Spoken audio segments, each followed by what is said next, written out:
L'homme fait des projets, mais celui qui a le dernier mot, c'est l'Éternel. Vous pouvez penser que tout ce que vous faites est bien, mais c'est l'Éternel qui apprécie vos motivations. Recommande tes œuvres à l'Éternel, et tes projets se réaliseront. L'Éternel a tout fait pour un but, même le méchant pour le jour du malheur. Tout homme orgueilleux est en horreur à l'Éternel. Soyez-en certains, il ne restera pas impuni. La faute est expiée par la bonté et la fidélité et, par crainte de l'Éternel, on se détourne du mal. Quand la conduite d'un homme est agréable à l'Éternel, il lui concilie même ses ennemis. Mieux vaut le peu honnêtement obtenu que de gros revenus mal acquis. L'homme projette de suivre tel chemin et Dieu dirige ses pas. Quand le roi se prononce, ses paroles ont valeur de déclaration divine. Que sa bouche n'aille donc pas à l'encontre du droit. L'Éternel veut des balances et des plateaux justes, et les poids, il en fait son affaire. Faire le mal est une chose abominable pour un roi, car le pouvoir ne devient fort que s'il est juste. Ceux dont les paroles sont justes obtiennent la faveur du roi, et il aime ceux qui parlent avec droiture. Quand un roi se met en colère, sa fureur est comme une messagère de mort, mais l'homme sage saura l'apaiser. Quand le visage du roi s'éclaire, c'est un gage de vie, et sa faveur est comme un nuage annonçant l'ondée printanière. Acquérir la sagesse vaut bien mieux que l'or pur, et gagner en discernement est bien préférable à l'argent. Les hommes droits cheminent sur des routes qui évitent le mal, qui surveillent sa conduite, préservent sa vie. L'orgueil précède la ruine. Un esprit fier annonce la chute. Mieux vaut avoir un esprit humble et frayer avec les gens de conditions modestes que de partager le butin avec les orgueilleux. Qui agit prudemment dans une affaire s'en trouvera bien. Heureux celui qui met sa confiance en l'Éternel. Qui a le cœur sage sera reconnu comme intelligent, et les paroles aimables sont d'autant plus persuasives. Le discernement est une source de vie pour celui qui en est pourvu. Les sots trouvent leur châtiment dans leur sottise même. Si le cœur d'un homme est pénétré de sagesse, il parlera de façon avisée, et ses paroles seront d'autant plus persuasives. D'aimables paroles sont comme un rayon de miel, douces pour l'âme et bienfaisantes pour le corps. Bien des hommes pensent être sur le bon chemin, et pourtant, ils se trouvent sur une voie qui, finalement, mène à la mort. La faim du travailleur est une bonne collaboratrice, sa bouche le pousse à travailler. Le vaurien projette le malheur, et ses paroles sont comme un feu dévorant. Le fourbe sème la discorde, et qui colporte des rumeurs jette la brouille entre des amis. L'homme violent circonvient son prochain et l'entraîne sur une mauvaise voie. Qui ferme les yeux pour méditer des desseins pervers et qui serre les lèvres a déjà commis le mal. Les cheveux blancs sont une couronne honorifique. Elle s'obtient par une vie droite. Mieux vaut un homme lent à la colère qu'un bon guerrier. Mieux vaut savoir se dominer que de conquérir des villes. On jette le sort dans les pans du vêtement du prêtre, mais c'est de l'Éternel que dépend toute décision. Une réponse douce apaise la colère, mais une parole blessante excite l'irritation. Qui enseigne avec sagesse rend le savoir attrayant, mais la bouche des sots ne répand que des sottises. L'Éternel voit ce qui se passe en tout lieu. Il observe tous les hommes, méchants et bons. Des paroles réconfortantes sont comme un arbre de vie, mais la langue malfaisante démoralise. Seul un insensé méprise ce que son père lui a enseigné. Qui tient compte des avertissements est un homme avisé. Il y a de nombreux trésors dans la maison du juste, mais les profits du méchant sont source d'ennui. Les lèvres des sages répandent le savoir, mais il n'en est pas ainsi du cœur des insensés. L'Éternel a en horreur les sacrifices offerts par les méchants, mais les prières des hommes droits lui sont agréables. L'Éternel a en horreur la conduite du méchant, mais il aime celui qui recherche ce qui est juste. Une dure leçon attend celui qui s'écarte du droit chemin, qui déteste être repris périra. L'Éternel connaît le séjour des morts, le lieu des disparus. Combien plus le cœur des humains est-il à découvert devant lui. Le moqueur n'aime pas qu'on le reprenne, c'est pourquoi il ne demande pas l'avis des sages. Un cœur joyeux rend le visage aimable, mais quand le cœur est triste, l'esprit est abattu. L'homme intelligent cherche toujours à apprendre, alors que les sots se repaissent de sottises. Pour l'affligé, tous les jours sont mauvais, mais celui qui a le contentement dans son cœur est toujours en fête. Mieux vaut avoir peu et craindre Dieu que de posséder une grande fortune avec du tourment. Mieux vaut un plat de légumes là où règne l'amour qu'un bœuf gras assaisonné de haine. L'homme irascible suscite des querelles, mais celui qui garde son sang-froid apaise les disputes. Le chemin du paresseux est une haie de ronces, mais le sentier des hommes droits est une route bien aplanie. Un fils sage fait la joie de son père. Seul un homme insensé a du mépris pour sa mère. La sottise ravit l'homme dépourvu de sens. Un homme intelligent marche droit. Quand on ne consulte personne, les projets échouent. Mais lorsqu'il y a beaucoup de conseillers, ils se réalisent. Savoir donner la bonne réponse est une source de joie. Et combien est agréable une parole dite à propos. L'homme avisé suit le sentier qui mène en haut vers la vie et qui le fait échapper au séjour des morts en bas. L'Éternel renverse la maison des orgueilleux, mais il protège la propriété de la veuve. Les projets malveillants sont en horreur à l'Éternel, mais les paroles aimables sont pures. Qui veut s'enrichir à tout prix entraîne sa famille dans le malheur, mais qui déteste les pots de vin vivra longtemps. Le juste réfléchit bien avant de répondre, mais la bouche des méchants répand le mal. L'Éternel se tient loin des méchants, mais il entend la prière des justes. Un regard lumineux met le cœur en joie. Une bonne nouvelle fortifie jusqu'aux os. Qui prête une oreille attentive aux critiques constructives habitera parmi les sages. Qui refuse d'être repris se méprise lui-même, mais qui écoute les avertissements acquiert du bon sens. La crainte de l'Éternel est une école de la sagesse. Avant d'être honoré, il faut savoir être humble. Une femme pleine de sagesse construit sa maison, mais celle qui est insensée la renverse de ses propres mains. Qui craint l'Éternel se conduit avec droiture, qui le méprise emprunte des voies perverses. C'est par ses propres paroles que le sot est puni de son orgueil, mais les paroles des sages sont leur sauvegarde. Là où il n'y a pas de bétail, la mangeoire reste nette, mais la vigueur des bœufs assure d'abondants revenus. Un témoin honnête ne ment pas, mais le faux témoin profère des mensonges. Le moqueur a beau chercher la sagesse, elle lui échappe, alors que la connaissance est facilement à la portée de l'homme de bon sens. Éloigne-toi de l'insensé, car il n'a aucun savoir à te communiquer.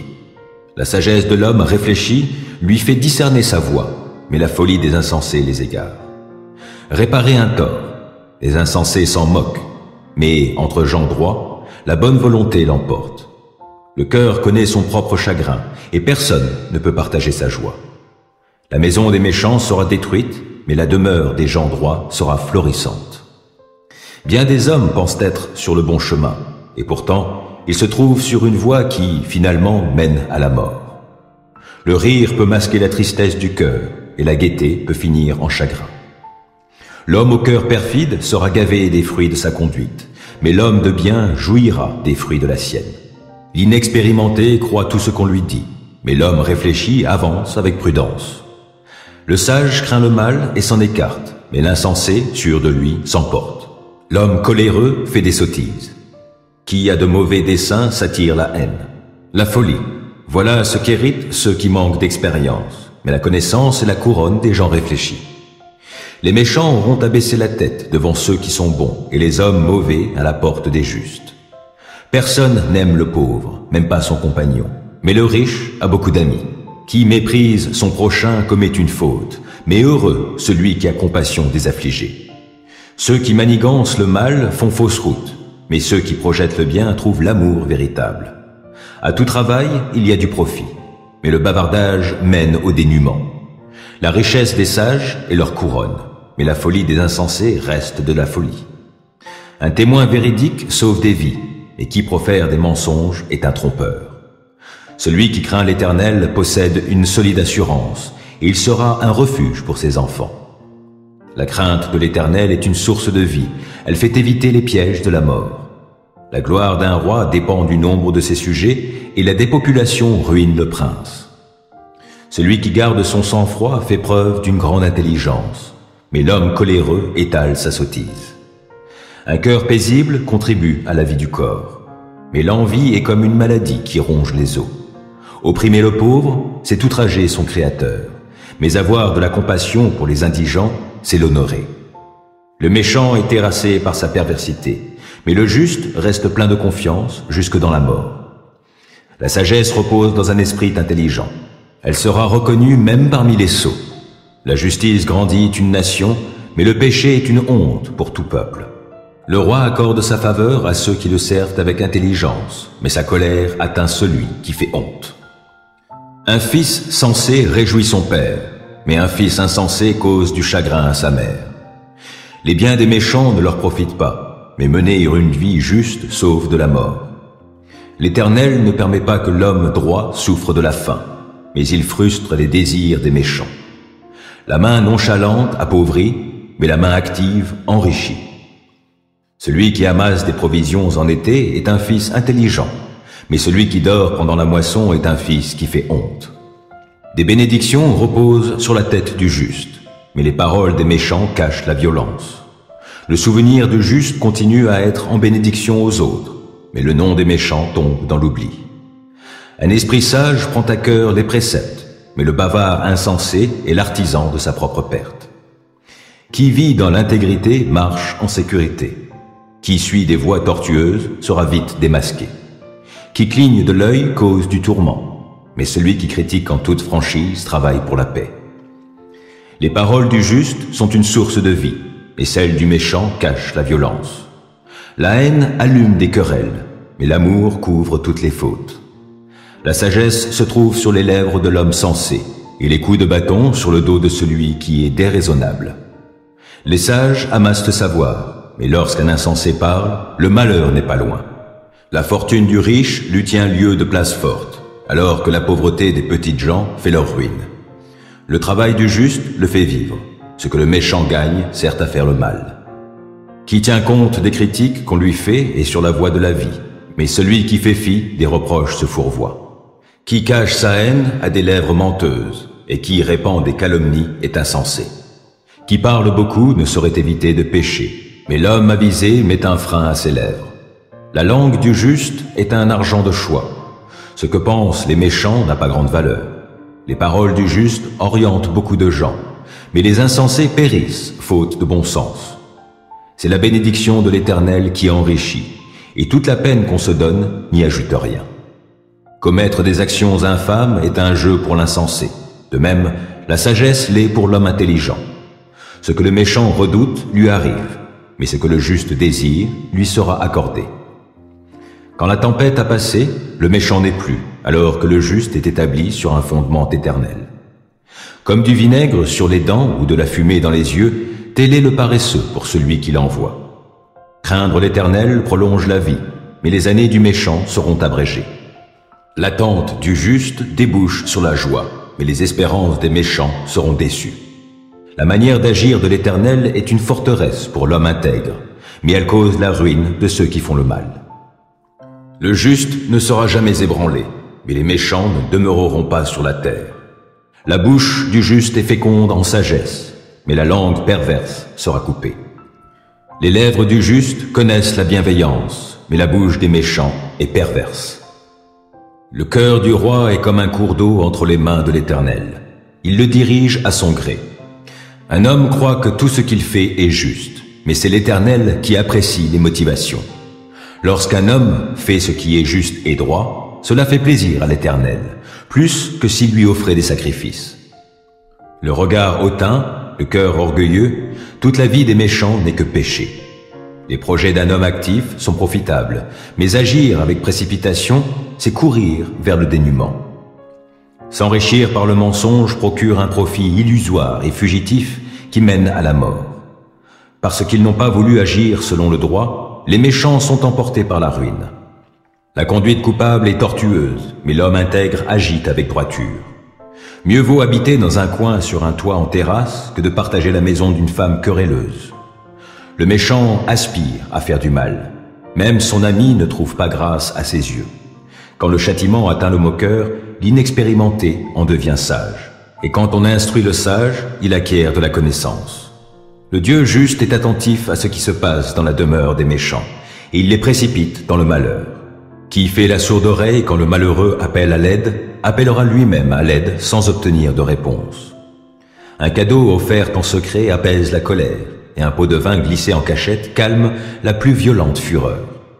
C'est une joie pour le juste d'agir selon le droit, mais c'est un supplice pour ceux qui font le mal. L'homme qui s'écarte du chemin tracé par le bon sens ira bientôt reposer en compagnie des morts. Qui aime les plaisirs tombera dans l'indigence. Qui a un faible pour le vin et la grande vie ne sera jamais riche. Le méchant servira de rançon pour le juste et le traître pour les hommes droits. Mieux vaut habiter dans un pays désertique qu'avec une femme querelleuse et irritable. Dans la demeure de l'homme sage, on trouve de précieux trésors et des réserves d'huile, mais l'insensé dilapide ce qu'il a. Qui cherche à être juste et bienveillant trouvera la vie. Il sera traité avec justice et honoré. Le sage attaque la cité défendue par de vaillants guerriers et fait tomber le rempart dans lequel elle mettait sa confiance. Qui surveille sa bouche et sa langue s'épargne bien des tourments. Le moqueur est un homme arrogant et hautain qui agit poussé par un orgueil démesuré. Les désirs du paresseux le feront mourir, car il refuse de travailler de ses mains. Tout le long du jour, il est en proie à la convoitise, alors que le juste donne sans retenir. Le sacrifice des méchants est une horreur, surtout quand il l'offre avec des arrière-pensées criminelles. Le témoin mensonger périra, mais l'homme qui sait écouter aura toujours le droit de parler. Le méchant se donne un air assuré, alors que l'homme droit réfléchit à sa conduite. Face à l'Éternel, il n'y a ni sagesse, ni intelligence, ni conseil qui tiennent. Vous pouvez harnacher le cheval pour le jour du combat, mais la victoire dépend de l'Éternel. Bon renom vaut mieux que grande richesse, et l'estime des autres est plus précieuse que l'or et l'argent. Riches et pauvres ont ceci en commun. C'est l'Éternel qui les a fait l'un et l'autre. L'homme avisé voit venir le malheur et se met à l'abri. L'homme sans expérience poursuit son chemin et en subira les conséquences. Sois humble et crains l'Éternel. Tu seras riche et honoré, et tu recevras la vie. Le chemin des hommes corrompus est parsemé d'épines et de pièges. Qui veut préserver sa vie s'en tiendra éloigné. Apprends à l'enfant le chemin qu'il doit suivre. Même quand il sera vieux, il n'en déviera pas. Le riche domine le pauvre. Qui emprunte se met sous la coupe de son créancier. Qui sème l'injustice moissonnera l'iniquité, et son règne de terreur prendra fin. L'homme qui regarde autrui avec bonté sera béni parce qu'il a partagé son pain avec le pauvre. Chasse le moqueur et la discorde prendra fin. Les querelles et les insultes cesseront. Qui aime les intentions pures et dont les paroles sont bienveillantes aura le roi pour ami. L'Éternel veille à préserver la connaissance, mais il subvertit les propos du perfide. Le paresseux dit « Il y a un lion là dehors, je risque d'être déchiré en pleine rue. » La bouche des femmes adultères est comme une fosse profonde. Celui contre qui l'Éternel est irrité y tombera. La tendance à faire des actions déraisonnables est ancrée dans le cœur de l'enfant. Le bâton de la correction l'en extirpera.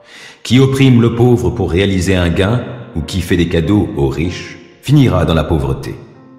Prête l'oreille et écoute les paroles des sages. Applique ton cœur à mon enseignement, car tu auras du plaisir à garder ces maximes au fond de ton cœur et à les avoir à la disposition de tes lèvres. Pour que tu mettes ta confiance en l'Éternel, je vais t'instruire, toi aussi, aujourd'hui. J'ai consigné par écrit pour toi une trentaine de maximes comportant des conseils et des réflexions, pour t'apporter une connaissance sûre des paroles vraies. Ainsi tu pourras donner des réponses vraies à celui qui t'envoie. Ne profite pas de la pauvreté de ton prochain pour le dépouiller.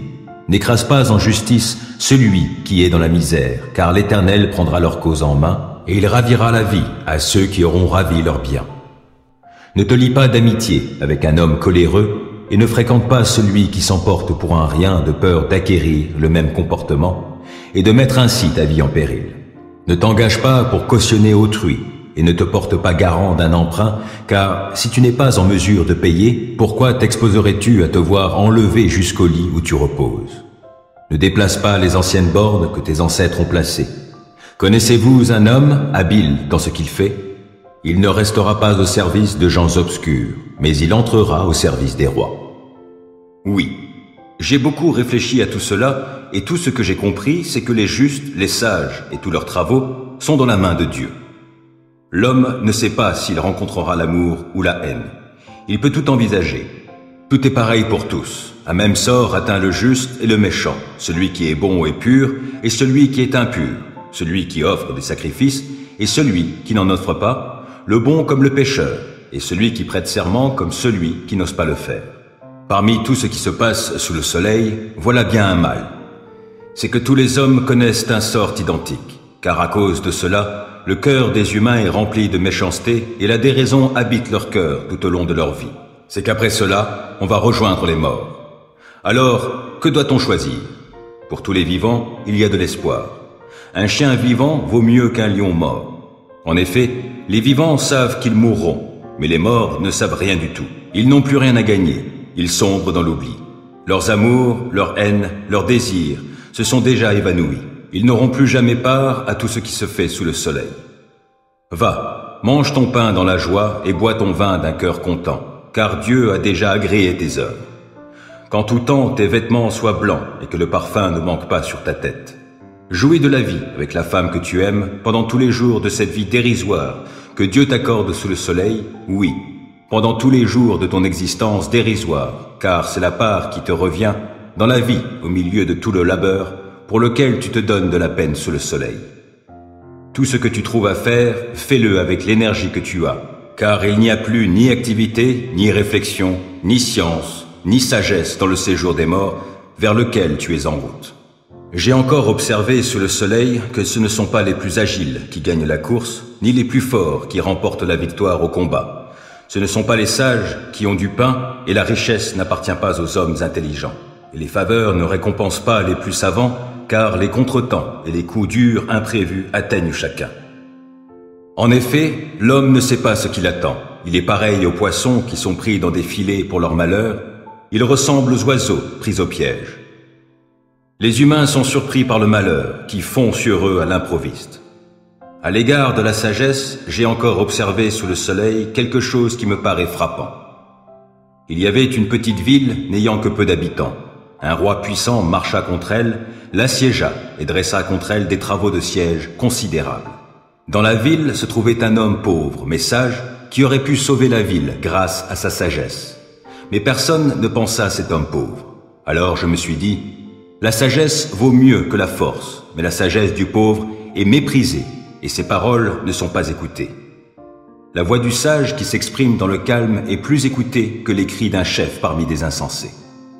La sagesse vaut mieux qu'un équipement militaire, mais un seul pécheur peut anéantir beaucoup de biens.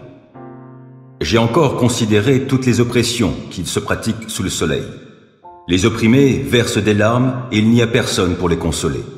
La force est du côté de leurs oppresseurs sans qu'il y ait quelqu'un pour les consoler. Alors j'ai trouvé que les défunts, eux qui sont morts, ont un avantage sur les vivants, sur ceux qui sont encore en vie, et s'en trouve mieux que les uns et les autres, celui qui n'est pas encore venu à l'existence parce qu'il n'a pas vu tout le mal qui se commet sous le soleil. J'ai aussi constaté que tout labeur et que toute habileté que les hommes mettent à leurs œuvres sont motivés par la rivalité des uns envers les autres. Cela aussi est dérisoire, autant courir après le vent. Celui qui se croise les bras est un insensé, et il se détruit lui-même. Il vaut mieux une main pleine de repos que deux mains pleines de labeur, que de courir ainsi après le vent. J'ai encore constaté une autre chose dérisoire sous le soleil. Voilà un homme seul qui n'a personne avec lui, ni fils, ni frère, et pourtant il travaille dur sans jamais s'arrêter. Jamais ses yeux ne se rassasient de richesse. Pour qui donc est-ce que je travaille si dur ? Pour qui est-ce que je me prive de bonnes choses, se dit-il. Cela aussi est dérisoire, c'est une bien mauvaise affaire. Mieux vaut être à deux que tout seul, on tire alors un bon profit de son labeur. Et si l'un tombe, l'autre le relève, mais malheur à celui qui est seul et qui vient à tomber sans avoir personne pour l'aider à se relever. De même, si deux personnes dorment ensemble, elles se tiennent chaud, mais comment celui qui est seul se réchauffera-t-il ? Un homme seul est facilement maîtrisé par un adversaire, mais à deux, ils pourront tenir tête à celui-ci. Et une corde faite de 3 cordelettes tressées n'est pas vite rompue. Mieux vaut un jeune homme pauvre mais sage qu'un roi âgé et insensé qui ne sait plus écouter les conseils. Mais que le jeune successeur soit sorti de prison pour accéder au trône, ou encore qu'il soit né pauvre dans le royaume, j'ai constaté que tous les humains qui vivent sous le soleil se rallient à lui lorsqu'il prend la place du roi. Il n'y a pas de fin au cortège de tout ce peuple, de tous ces gens dont il a pris la tête. Et pourtant, la génération suivante ne se félicitera pas davantage d'avoir un tel roi. Cela encore est dérisoire, autant courir après le vent. Veille bien sur tes pas lorsque tu te rends au sanctuaire de Dieu. Il est préférable de s'y rendre pour écouter plutôt que pour offrir un sacrifice à la manière des insensés qui n'ont même pas conscience de faire le mal. Les mouches mortes gâtent et font fermenter l'huile parfumée. Un brin de folie a plus d'effet que la sagesse et l'honneur.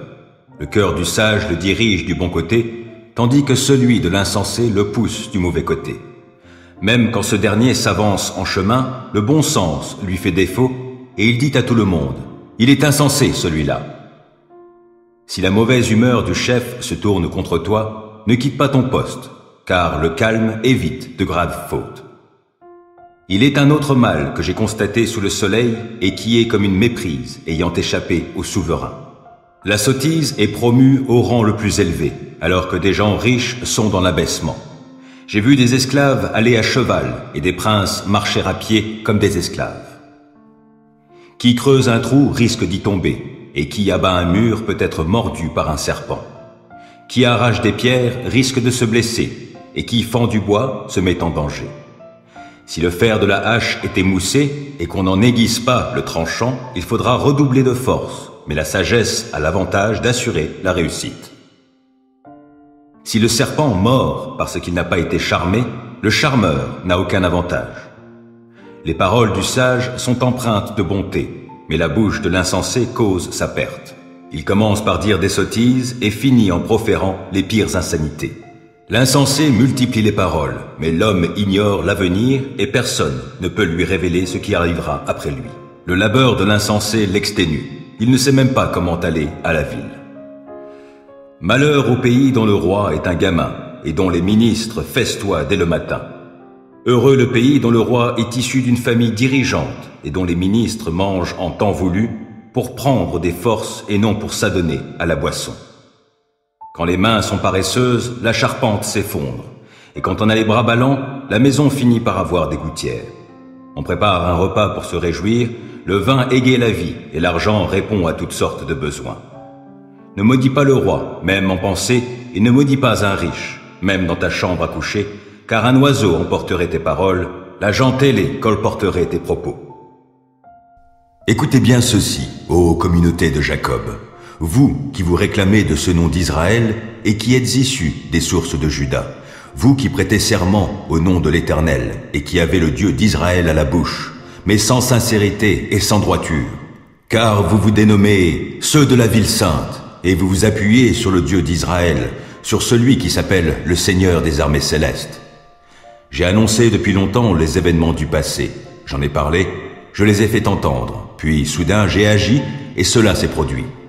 Parce que je savais que tu es obstiné, que ton cou est semblable à un tendon de fer et que tu as un front de bronze, je t'ai annoncé ces événements bien longtemps à l'avance. Je t'en ai informé avant qu'ils se produisent, pour que tu ne puisses pas dire « C'est mon idole qui a fait toutes ces choses, c'est ma statue de bois, mon image en métal fondu, qui en a donné l'ordre. » Tu as bien entendu, considère bien tout cela.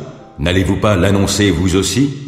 Maintenant je t'annonce des choses nouvelles, cachées, que tu ne connais pas. Elles sont créées maintenant, et non depuis longtemps. Jusqu'à ce jour, tu n'en avais pas entendu parler, pour que tu ne puisses pas dire « Je le savais déjà ». Non, tu n'en savais rien. Tu ne l'avais pas entendu. Jamais auparavant, ce n'était parvenu à tes oreilles. Car je te connaissais et je te savais traître. Oui, tu t'appelles révolté de naissance. Par égard pour ma renommée, je retiens ma colère, et pour que la louange retentisse pour moi, je me réfrène pour ne pas te détruire. Je t'ai fait fondre, mais non pour en retirer de l'argent. Oui, je t'ai éprouvé dans le creuset de l'affliction. C'est par égard pour moi, uniquement pour moi, que j'agirai ainsi. Comment me laisserais-je déshonorer? Je ne donnerai pas ma gloire à quelqu'un d'autre. Écoute-moi, Jacob, Israël, que j'appelle. Voilà ce que je suis. Moi, je suis le premier, et je suis aussi le dernier. C'est de mes propres mains que j'ai fondé la terre et déployé le ciel. Dès que je les appelle, ensemble, ils se présentent. Vous tous, rassemblez-vous et écoutez-moi bien. Qui donc, parmi les autres dieux, a annoncé ces choses? Cet homme que l'Éternel aime accomplira ce qu'il désire à l'encontre de Babylone. Son bras se lèvera contre les Chaldéens. C'est moi qui ai parlé, moi qui l'ai appelé et qui l'ai fait venir. Je ferai réussir ses entreprises. Approchez-vous de moi, écoutez bien ceci. Dès le commencement, je n'ai jamais parlé dans le secret. Quand les événements se sont produits, j'étais présent. Et maintenant, le Seigneur, l'Éternel, m'a envoyé et son esprit est avec moi. Ainsi dit l'Éternel, celui qui te délivre, et le Saint d'Israël. Moi, je suis l'Éternel, ton Dieu, et je t'instruis pour ton profit. Je te fais cheminer dans la voie où tu marches. Si toi, tu avais tenu compte de mes commandements, ta paix coulerait comme un fleuve, et la justice qui te serait faite déferlerait comme les vagues de la mer. Lors ta postérité serait pareille au sable. Ta descendance serait aussi nombreuse que les grains de sable des plages. Ton nom ne sombrerait pas dans l'oubli. Jamais tu ne disparaîtrais de devant moi. Sortez de Babylone, fuyez les Chaldéens. Avec des cris de joie, publiez la nouvelle, proclamez-la, répandez-la au loin jusqu'au bout de la terre. Dites que l'Éternel a délivré son serviteur Jacob. Quand il les a conduits à travers le désert, ils n'ont pas souffert de la soif, car il a fait couler pour eux l'eau du rocher. Il a fendu le roc, et les eaux ont jailli. Mais, a dit l'Éternel, il n'y a pas de paix pour les méchants. Quand vous passez par toutes sortes d'épreuves, considérez-vous comme heureux. Car vous le savez, la mise à l'épreuve de votre foi produit l'endurance. Mais il faut que votre endurance aille jusqu'au bout de ce qu'elle peut faire, pour que vous parveniez à l'état d'adulte et soyez plein de force, des hommes auxquels il ne manque rien. Si l'un de vous manque de sagesse, qu'il la demande à Dieu, qui la lui donnera, car il donne à tous généreusement et sans faire de reproches. Il faut cependant qu'il la demande avec foi, sans douter, car celui qui doute ressemble aux vagues de la mer, agité et soulevé par le vent. Qu'un tel homme ne s'imagine pas obtenir quoi que ce soit du Seigneur. Son cœur est partagé, il est inconstant dans toutes ses entreprises. Que le frère ou la sœur pauvre soit fier de ce que Dieu l'élève, et le riche de ce que Dieu l'abaisse. En effet, il passera comme la fleur des champs. Le soleil se lève, sa chaleur devient brûlante, et la plante se dessèche. Sa fleur tombe et toute sa beauté s'évanouit. Ainsi en est-il du riche. Il disparaîtra au milieu de ses activités. Heureux l'homme qui tient ferme face à la tentation, car après avoir fait ses preuves, il recevra la couronne du vainqueur, la vie que Dieu a promise à ceux qui l'aiment. Que personne, devant la tentation, ne dise « c'est Dieu qui me tente », car Dieu ne peut pas être tenté par le mal, et il ne tente lui-même personne. Lorsque nous sommes tentés, ce sont les mauvais désirs que nous portons en nous qui nous attirent et nous séduisent. Puis le mauvais désir conçoit et donne naissance au péché. Or le péché, une fois parvenu à son plein développement, engendre la mort. Ne vous laissez donc pas égarer sur ce point, mes chers frères et sœurs. Tout cadeau de valeur, tout don parfait nous vient d'en haut, du Père des Lumières, et en qui il n'y a ni changement, ni ombre due à des variations. Par un acte de sa libre volonté, il nous a engendrés par la parole de vérité, pour que nous soyons comme les premiers fruits de sa nouvelle création. Vous savez tout cela, mes chers frères et sœurs. Mais que chacun de vous soit toujours prêt à écouter, qu'il ne se hâte pas de parler, ni de se mettre en colère. Car ce n'est pas par la colère qu'un homme accomplit ce qui est juste aux yeux de Dieu. Débarrassez-vous donc de tout ce qui souille, et de tout ce qui reste en vous de méchanceté, pour recevoir, avec humilité, la parole qui a été plantée dans votre cœur, car elle a le pouvoir de vous sauver. Seulement, ne vous contentez pas de l'écouter, traduisez-la en actes, sans quoi vous vous tromperiez vous-même. En effet, si quelqu'un se contente d'écouter la parole sans y conformer ses actes, il ressemble à un homme qui, en s'observant dans un miroir, découvre son vrai visage. Après s'être ainsi observé, il s'en va et oublie ce qu'il est. Voici, au contraire, un homme qui scrute la loi parfaite qui donne la liberté. Il lui demeure fidèlement attaché, et au lieu de l'oublier après l'avoir entendu, il y conforme ses actes. Cet homme sera heureux dans tout ce qu'il fait. Mais si quelqu'un croit être religieux, alors qu'il ne sait pas tenir sa langue en bride, il s'illusionne lui-même. Sa religion ne vaut rien. La religion authentique et pure aux yeux de Dieu, le Père, consiste à aider les orphelins et les veuves dans leur détresse et à ne pas se laisser corrompre par ce monde. Cher ami, tu agis avec fidélité dans ce que tu accomplis pour les frères qui, de plus, sont des étrangers pour toi. Ils ont rendu témoignage à ton amour devant l'Église. Tu agiras bien si tu pourvois à la suite de leur voyage d'une façon qui plaît à Dieu. Cher ami, n'imite pas le mal, mais le bien. Celui qui fait le bien est de Dieu. Celui qui commet le mal ne sait rien de Dieu. Puisque vous êtes les enfants bien-aimés de Dieu, suivez l'exemple de votre Père. Que votre vie soit dirigée par l'amour. De même que Christ nous a aimés et a livré lui-même sa vie à Dieu pour nous, comme une offrande et un sacrifice dont le parfum plaît à Dieu. Quant à l'immoralité et aux pratiques dégradantes sous toutes leurs formes et à la soif de posséder, qu'il n'en soit pas même question entre vous. Ce ne sont pas des sujets de conversation qui conviennent aux membres du peuple saint, pas plus que les propos grossiers ou stupides et les plaisanteries équivoques. C'est inconvenant. Exprimez plutôt votre reconnaissance envers Dieu. Car sachez-le bien, aucun homme qui se livre à l'immoralité, à des pratiques dégradantes ou à la soif de posséder, qui est une idolâtrie, n'a d'héritage dans le royaume de Christ et de Dieu. Que personne ne vous trompe par des discours sans valeur. Ce sont ces désordres qui attirent la colère de Dieu sur ceux qui refusent de lui obéir. Ne vous associez pas à ces gens-là. Autrefois, certes, vous apparteniez aux ténèbres, mais à présent, par votre union avec le Seigneur, vous appartenez à la lumière. Comportez-vous donc comme des enfants de la lumière, car ce que produit la lumière, c'est tout ce qui est bon, juste et vrai. Efforcez-vous de discerner ce qui plaît au Seigneur. Ne participez pas aux pratiques stériles que favorisent les ténèbres, mais démasquez-les plutôt. Car tout ce que ces gens-là font en cachette est si honteux qu'on n'ose même pas en parler. Mais quand ces choses sont démasquées, leur véritable nature paraît à la lumière. Or ce qui paraît à la lumière est lumière. De là viennent ces paroles. Réveille-toi, ô toi qui dors, relève-toi d'entre les morts, et Christ fera lever sa lumière sur toi. Veillez donc avec soin à votre manière de vivre. Ne vous comportez pas comme des insensés, mais comme des gens sensés. Mettez à profit les occasions qui se présentent à vous, car nous vivons des jours mauvais. C'est pourquoi ne soyez pas déraisonnables, mais comprenez ce que le Seigneur attend de vous. Ne vous enivrez pas de vin, cela vous conduirait à une vie de désordre, mais soyez remplis de l'Esprit. Ainsi, vous vous entretiendrez par le chant de psaumes, d'hymnes et de cantiques inspirés par l'Esprit. Vous louerez le Seigneur de tout votre cœur par vos chants et vos psaumes.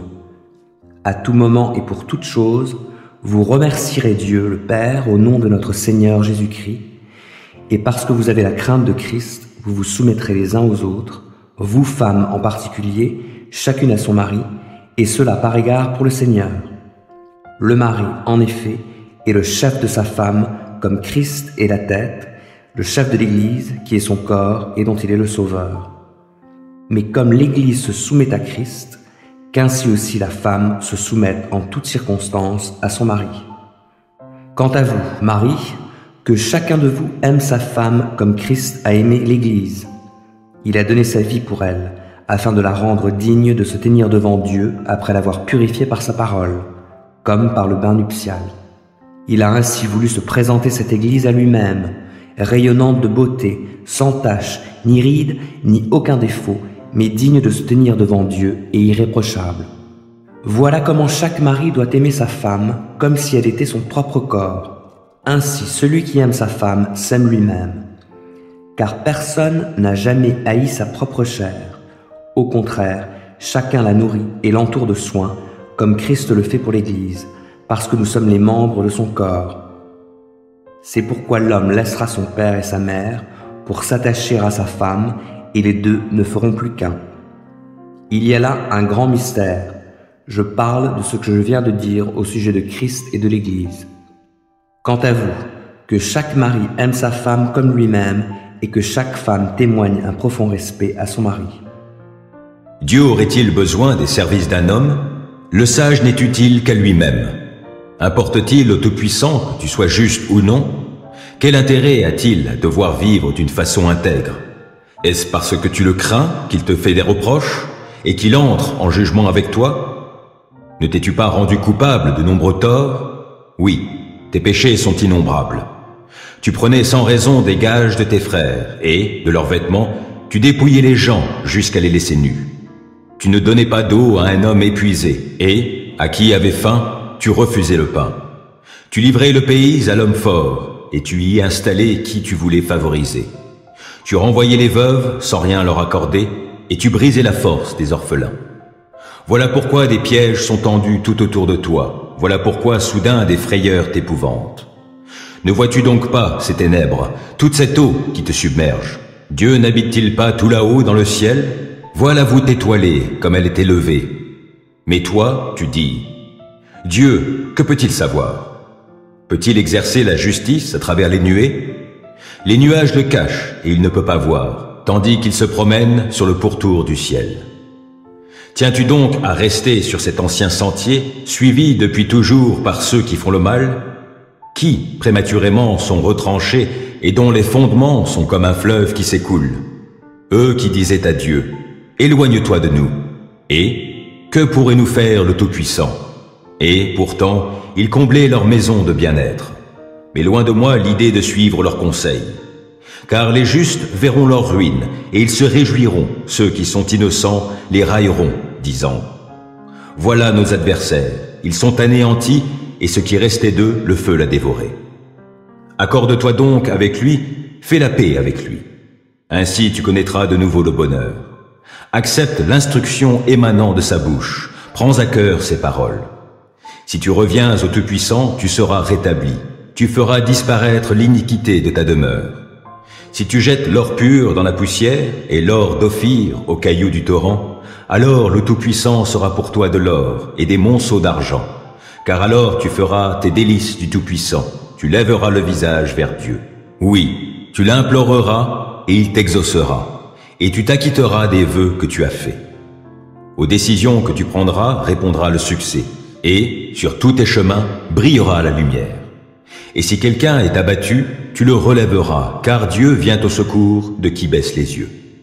Il délivrera même celui qui est coupable. C'est grâce à tes mains pures que cet homme sera sauvé. Job répondit alors à l'Éternel, « Je sais que tu peux tout, et que rien ne peut faire obstacle à tes projets. Qui ose, disais-tu, obscurcir mes desseins par des discours sans connaissance? Oui, j'ai parlé sans les comprendre de choses merveilleuses qui me dépassent, que je ne connais pas. Écoute, disais-tu, c'est moi qui parlerai. Je vais te poser des questions et tu m'enseigneras.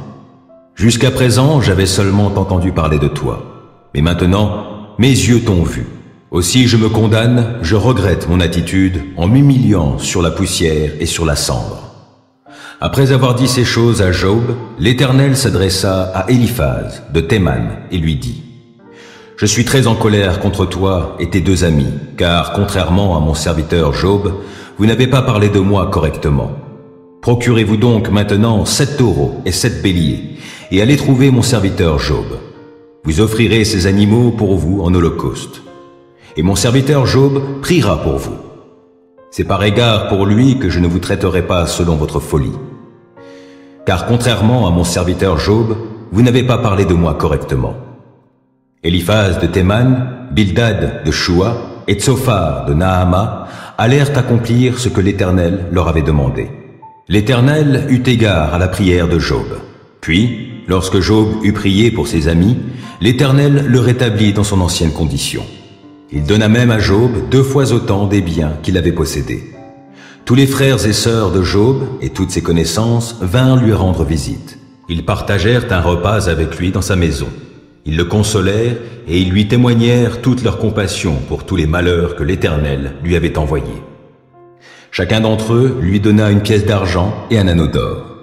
L'Éternel bénit le reste de la vie de Job plus que la première partie, si bien qu'il posséda 14 000 moutons et chèvres et 6 000 chameaux, 1000 paires de bœufs et 1000 ânesses. Il eut aussi 7 fils et 3 filles. Il nomma la première Yemima, tourterelle. La deuxième eut pour nom Ketsia, fleur de cannelle. Et la troisième Keren Apuk, phare à paupières. On ne pouvait trouver dans le pays entier des femmes aussi belles que les filles de Job. Leur père leur donna une part d'héritage au même titre qu'à leurs frères. Après cela, Job vécut encore 140 ans, de sorte qu'il vit ses descendants jusqu'à la 4e génération. Puis Job mourut âgé et rassasié de jours. L'homme s'unit à Ève, sa femme. Elle devint enceinte et donna naissance à Caïn. Elle dit « J'ai formé un homme avec l'aide de l'Éternel ». Elle mit encore au monde le frère de Caïn, Abel. Abel devint berger et Caïn cultivateur. Au bout d'un certain temps, Caïn présenta des produits de la terre en offrande à l'Éternel. Abel, lui aussi, fit une offrande. Il présenta les premiers-nés de son troupeau et en offrit les meilleurs morceaux. L'Éternel prêta attention à Abel et à son offrande, mais pas à Caïn et son offrande. Cela mit Caïn dans une grande colère et son visage s'assombrit. L'Éternel dit à Caïn, « Pourquoi es-tu en colère et pourquoi ton visage est-il sombre? Si tu agis bien, tu le relèveras. Mais si tu n'agis pas bien, le péché est tapis à ta porte. Son désir se porte vers toi, mais toi, domine-le. » Mais Caïn dit à son frère Abel, « Allons au champ. » Et lorsqu'ils furent dans les champs, Caïn se jeta sur son frère Abel et le tua. Alors l'Éternel demanda à Caïn, « Où est ton frère Abel ?» « Je n'en sais rien, répondit-il. Suis-je le gardien de mon frère ?» Dieu lui dit, « Qu'as-tu fait ? J'entends le sang de ton frère crier vengeance depuis la terre jusqu'à moi. Maintenant, tu es maudit et chassé loin du sol qui a bu le sang de ton frère versé par ta main. Lorsque tu cultiveras le sol, il te refusera désormais ses produits. Tu seras errant et fugitif sur la terre. » Caïn dit à l'Éternel, « Ma faute est trop lourde à porter. Voici que tu me chasses aujourd'hui loin du sol fertile, et je devrais me cacher loin de toi. Je serai errant et fugitif sur la terre, et si quelqu'un me trouve, il me tuera. » L'Éternel lui dit, « Eh bien, si on tue Caïn, il sera vengé 7 fois. » Et l'Éternel marqua Caïn d'un signe pour qu'il ne soit pas tué par qui le rencontrerait. Caïn partit loin de l'Éternel. Il alla séjourner au pays de Nod, le pays de l'errance, à l'orient d'Éden, le pays des délices. Caïn s'unit à sa femme, elle devint enceinte et mit au monde Hénoc. Caïn bâtissait une ville qu'il appela Hénoc du nom de son fils. Hénoc fut l'ancêtre d'Irad, qui eut pour descendants Méhouyaël, Métouchaël et Lémec. Lémec prit 2 femmes pour épouses. L'une s'appelait Ada et l'autre Tsilia. Ada mit au monde Yabal, le père des nomades habitant sous des tentes et au milieu de leurs troupeaux. Il avait pour frère Yubal, le père de tous ceux qui jouent de la lyre et de la flûte. Tsia, de son côté, mit au monde Tubal-Caïn, qui forgeait tous les instruments de bronze et de fer. La sœur de Tubal-Caïn s'appelait Naama. Lémec dit à ses femmes, « Ada et Tsia, écoutez-moi bien. Femmes de Lémec, et prêtez l'oreille à ce que je dis. J'ai tué un homme pour une blessure et un jeune enfant pour prix de ma plaie. Caïn sera vengé 7 fois, et Lémec 77 fois. Adam s'unit encore à sa femme, et elle mit au monde un fils qu'elle nomma Seth, car, dit-elle, Dieu m'a suscité une autre descendance pour remplacer Abel que Caïn a tué. Seth aussi eut un fils qu'il appela Énoch. C'est à cette époque-là qu'on a commencé à prier l'Éternel. Lance ton pain à la surface de l'eau, car, avec le temps, tu le retrouveras. Répartis ton bien en 7 ou 8 parts, car tu ne sais pas quel malheur peut arriver sur la terre. Quand les nuages sont pleins, il va pleuvoir à verse sur la terre, et l'arbre reste à l'endroit où il est tombé, que ce soit vers le sud ou vers le nord. Celui qui prête trop attention au vent ne sèmera jamais, et celui qui observe toujours les nuages ne moissonnera pas. Tu ignores quel est le chemin du vent, et tu ne sais pas comment se forment les os de l'embryon dans le sein de sa mère. De même, tu ne connais pas l'œuvre du Dieu qui fait toutes choses. Et dès le matin, répands ta semence, et, jusqu'au soir, ne t'accorde pas de repos, car tu ne sais pas de l'une ou l'autre activité laquelle réussira, ou si les deux s'avéreront aussi bonnes l'une que l'autre. Agréable est la lumière, et il fait bon de voir le soleil. C'est pourquoi, si quelqu'un vit de nombreuses années, qu'il les passe toutes dans la joie, mais qu'il n'oublie pas que les jours sombres seront nombreux, et que tout ce qui est à venir est dérisoire. Jeune homme, réjouis-toi au cours de tes jeunes années, et que ton cœur se fasse du bien pendant ta jeunesse. Marche sur les chemins où tu voudras aller, et va vers ce que tu désires, en sachant que pour tout cela, Dieu te fera venir en jugement. Bannis le chagrin de ton cœur, garde-toi de ce qui te causerait de la souffrance, car la jeunesse, le printemps de la vie sont dérisoires. Ô Seigneur, d'âge en âge, tu as été notre refuge. Avant que soient nées les montagnes et que tu aies créé la terre et l'univers, de toute éternité et pour l'éternité, toi, tu es Dieu. Tu fais retourner l'homme à la poussière, et tu dis aux humains, « Retournez-y ».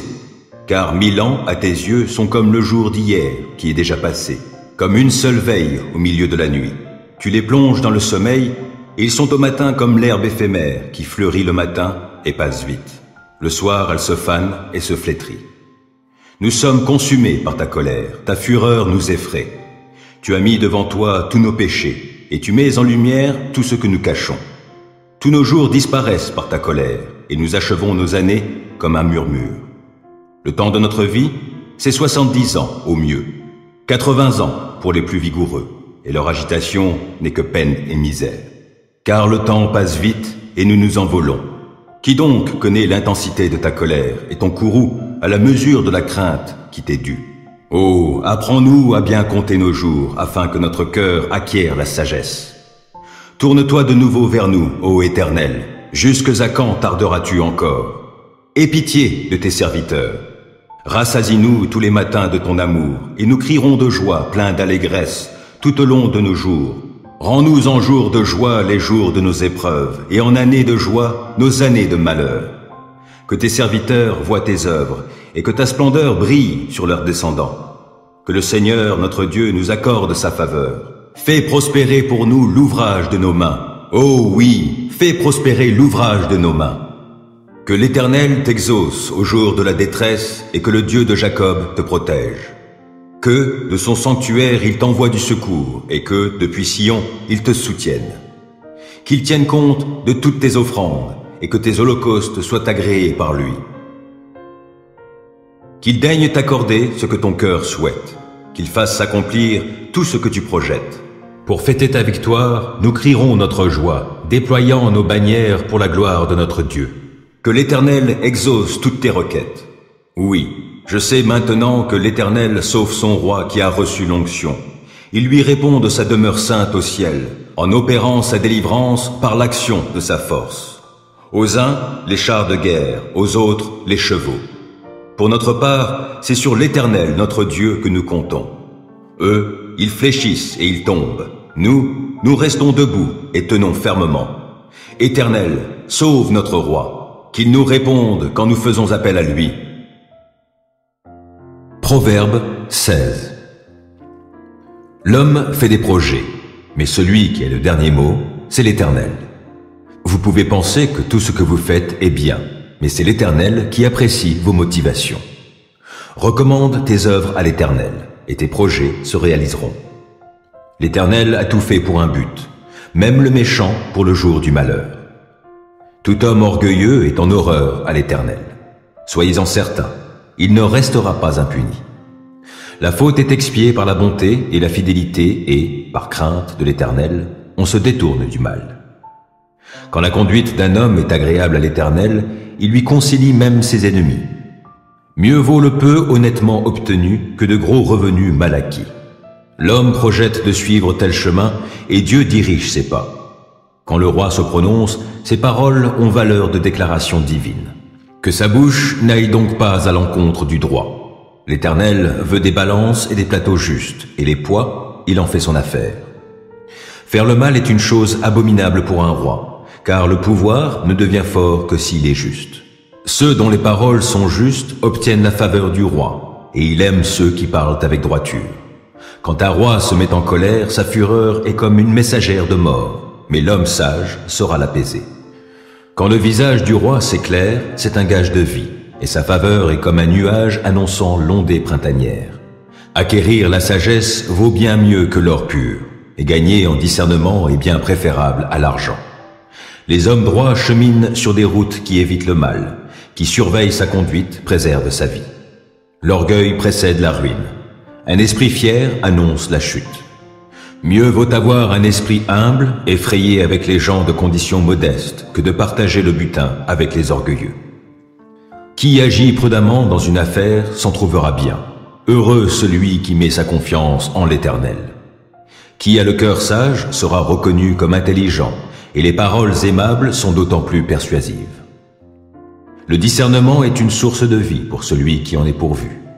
Les sots trouvent leur châtiment dans leur sottise même. Si le cœur d'un homme est pénétré de sagesse, il parlera de façon avisée, et ses paroles seront d'autant plus persuasives. D'aimables paroles sont comme un rayon de miel, douces pour l'âme et bienfaisantes pour le corps. Bien des hommes pensent être sur le bon chemin, et pourtant, ils se trouvent sur une voie qui, finalement, mène à la mort. La faim du travailleur est une bonne collaboratrice, sa bouche le pousse à travailler. Le vaurien projette le malheur, et ses paroles sont comme un feu dévorant. Le fourbe sème la discorde, et qui colporte des rumeurs jette la brouille entre des amis. L'homme violent circonvient son prochain et l'entraîne sur une mauvaise voie.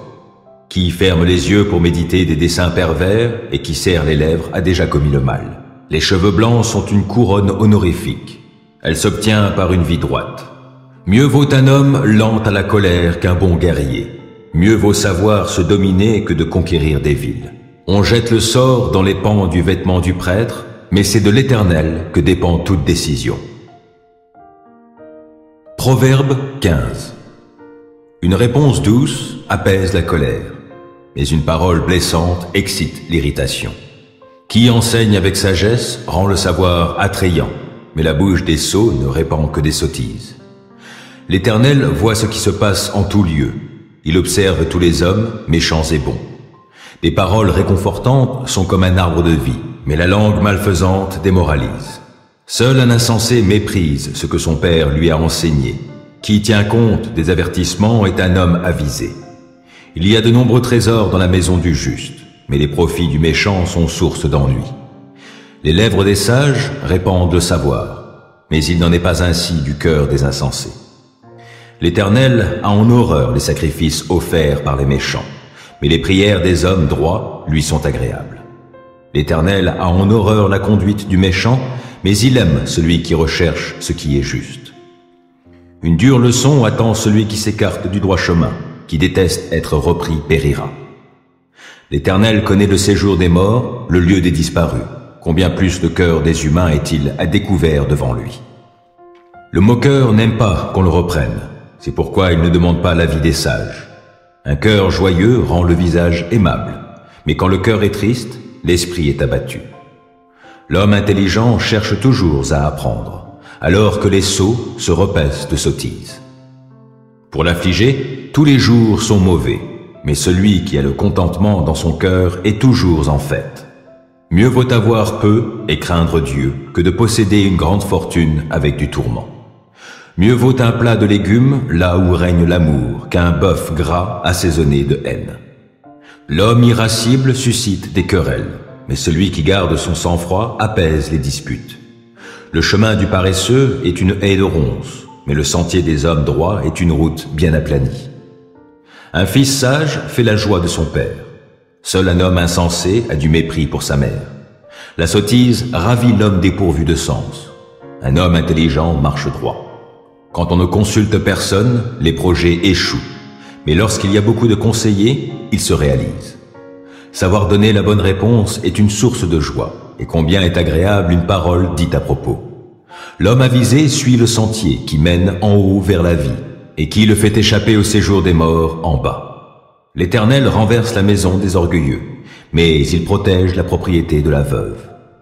Les projets malveillants sont en horreur à l'Éternel, mais les paroles aimables sont pures. Qui veut s'enrichir à tout prix entraîne sa famille dans le malheur, mais qui déteste les pots de vin vivra longtemps. Le juste réfléchit bien avant de répondre, mais la bouche des méchants répand le mal. L'Éternel se tient loin des méchants, mais il entend la prière des justes. Un regard lumineux met le cœur en joie. Une bonne nouvelle fortifie jusqu'aux os. Qui prête une oreille attentive aux critiques constructives habitera parmi les sages. Qui refuse d'être repris se méprise lui-même, mais qui écoute les avertissements acquiert du bon sens. La crainte de l'Éternel est une école de la sagesse. Avant d'être honoré, il faut savoir être humble. Proverbe 14. Une femme pleine de sagesse construit sa maison, mais celle qui est insensée la renverse de ses propres mains. Qui craint l'Éternel se conduit avec droiture, qui le méprise emprunte des voies perverses. C'est par ses propres paroles que le sot est puni de son orgueil, mais les paroles des sages sont leur sauvegarde. Là où il n'y a pas de bétail, la mangeoire reste nette, mais la vigueur des bœufs assure d'abondants revenus. Un témoin honnête ne ment pas, mais le faux témoin profère des mensonges. Le moqueur a beau chercher la sagesse, elle lui échappe, alors que la connaissance est facilement à la portée de l'homme de bon sens. Éloigne-toi de l'insensé, car il n'a aucun savoir à te communiquer. La sagesse de l'homme réfléchi lui fait discerner sa voie, mais la folie des insensés les égare. Réparer un tort, les insensés s'en moquent, mais entre gens droits, la bonne volonté l'emporte. Le cœur connaît son propre chagrin, et personne ne peut partager sa joie. La maison des méchants sera détruite, mais la demeure des gens droits sera florissante. Bien des hommes pensent être sur le bon chemin, et pourtant, ils se trouvent sur une voie qui, finalement, mène à la mort. Le rire peut masquer la tristesse du cœur, et la gaieté peut finir en chagrin. L'homme au cœur perfide sera gavé des fruits de sa conduite, mais l'homme de bien jouira des fruits de la sienne. L'inexpérimenté croit tout ce qu'on lui dit, mais l'homme réfléchi avance avec prudence. Le sage craint le mal et s'en écarte, mais l'insensé, sûr de lui, s'emporte. L'homme coléreux fait des sottises. Qui a de mauvais desseins s'attire la haine. La folie, voilà ce qu'héritent ceux qui manquent d'expérience, mais la connaissance est la couronne des gens réfléchis. Les méchants auront à baisser la tête devant ceux qui sont bons, et les hommes mauvais à la porte des justes. Personne n'aime le pauvre, même pas son compagnon, mais le riche a beaucoup d'amis. Qui méprise son prochain commet une faute, mais heureux celui qui a compassion des affligés. Ceux qui manigancent le mal font fausse route, mais ceux qui projettent le bien trouvent l'amour véritable. À tout travail, il y a du profit, mais le bavardage mène au dénuement.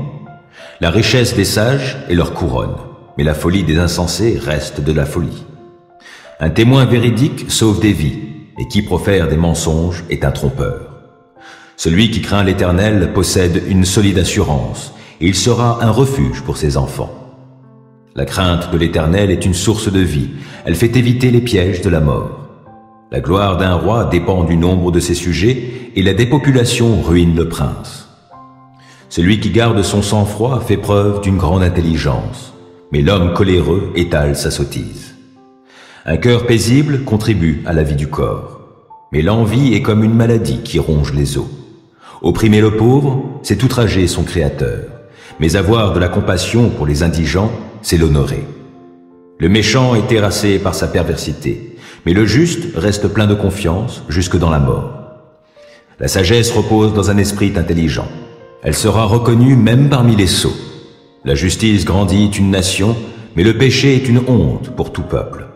Le roi accorde sa faveur à ceux qui le servent avec intelligence, mais sa colère atteint celui qui fait honte. Proverbe 10. Un fils sensé réjouit son père, mais un fils insensé cause du chagrin à sa mère. Les biens des méchants ne leur profitent pas, mais mener une vie juste sauve de la mort. L'Éternel ne permet pas que l'homme droit souffre de la faim, mais il frustre les désirs des méchants. La main nonchalante appauvrit, mais la main active enrichit.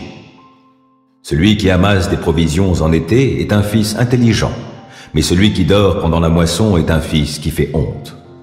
Des bénédictions reposent sur la tête du juste, mais les paroles des méchants cachent la violence.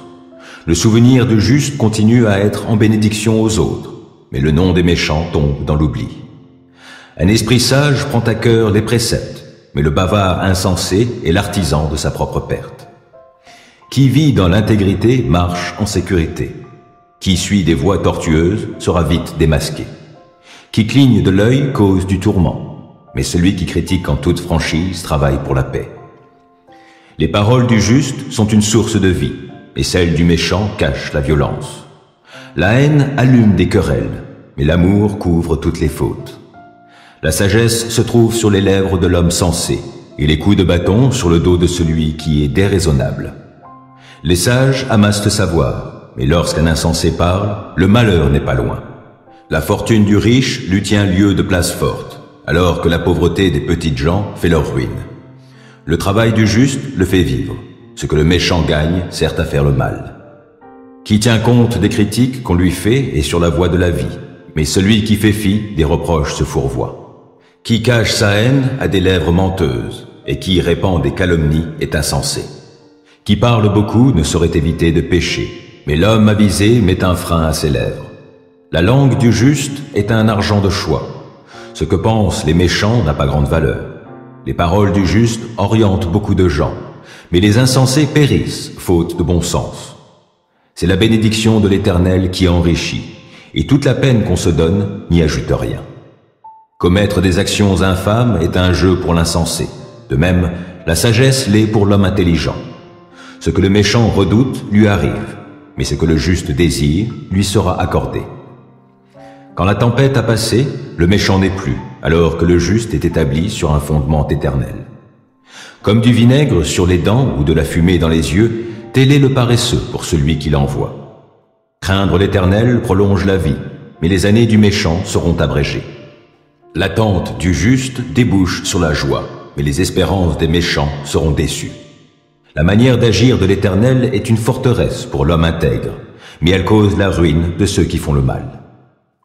Le juste ne sera jamais ébranlé, mais les méchants ne demeureront pas sur la terre. La bouche du juste est féconde en sagesse, mais la langue perverse sera coupée. Les lèvres du juste connaissent la bienveillance, mais la bouche des méchants est perverse. Proverbe 21. Le cœur du roi est comme un cours d'eau entre les mains de l'Éternel. Il le dirige à son gré. Un homme croit que tout ce qu'il fait est juste, mais c'est l'Éternel qui apprécie les motivations. Lorsqu'un homme fait ce qui est juste et droit, cela fait plaisir à l'Éternel, plus que s'il lui offrait des sacrifices. Le regard hautain, le cœur orgueilleux, toute la vie des méchants n'est que péché. Les projets d'un homme actif sont profitables, mais agir avec précipitation, c'est courir vers le dénuement. S'enrichir par le mensonge procure un profit illusoire et fugitif qui mène à la mort. Parce qu'ils n'ont pas voulu agir selon le droit, les méchants sont emportés par la ruine. La conduite coupable est tortueuse, mais l'homme intègre agit avec droiture.